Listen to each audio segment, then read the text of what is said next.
Assalamualaikum warahmatullahi wabarakatuh. Anak-anakku grade 2 yang berbahagia, berjumpa lagi dengan Usnurdin.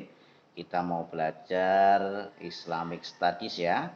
Di samping kita nanti membahas tentang seni kaligrafi, anak-anak akan belajar juga huruf-huruf hijaiyah, bagaimana huruf yang pisah dan juga huruf hijaiyah yang disambung. Anak-anak bisa lihat di buku ini ya, yaitu halaman 12, halaman 13 sampai halaman 15. Perhatikan anak sekalian. Ini ada huruf-hurufnya ya. Ini contohnya misalkan huruf di buku halaman 12 ada huruf pisahnya. Alif, kaf, lam. Akala ya, terus digandeng menjadi akala ya. Lihat ya. Nah, di situ jelas ada huruf pisahnya, ada huruf sambungnya. Nah, untuk pertemuan kali ini kita akan membahas itu anak-anak sekalian, huruf hijaiyah yang pisah dan nyambung. Nah, ada juga huruf hijaiyah yang bagaimana posisi di depan, di tengah, dan di belakang. Untuk itu anak sekalian coba simak lagunya ya. Kita simak nih lagunya. Silakan. Teman-teman, bagaimana dengan pelajarannya? Sudah bisa kan? Nah, sekarang kita ulangi lagi materi pelajarannya sambil kita bernyanyi bersama.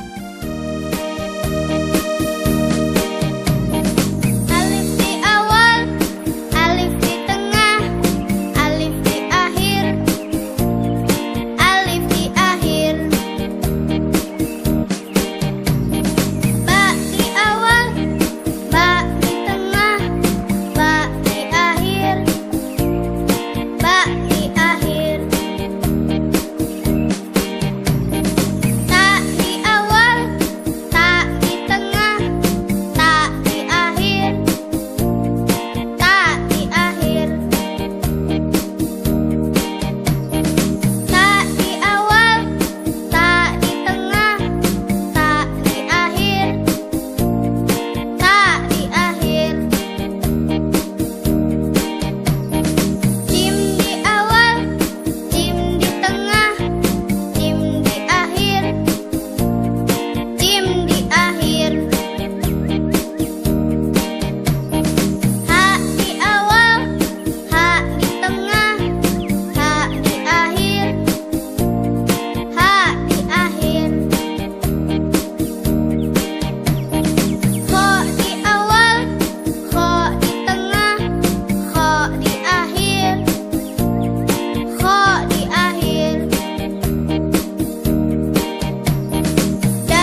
Bagaimana anak-anak setelah melihat lagu tadi? Sudah jelas ya, mana huruf hijaiyah yang letaknya di depan, di tengah, dan juga di belakang. Nah, itu bentuknya berbeda ya. Nah, nanti kita akan bahas ya saat pertemuan Zoom nanti ya. Untuk itu bagi anak-anakku yang pingin pinter, silakan bergabung di kelas Zoom. Terima kasih, itu saja yang bisa saya sampaikan. Tetap semangat. Wassalamualaikum warahmatullahi wabarakatuh.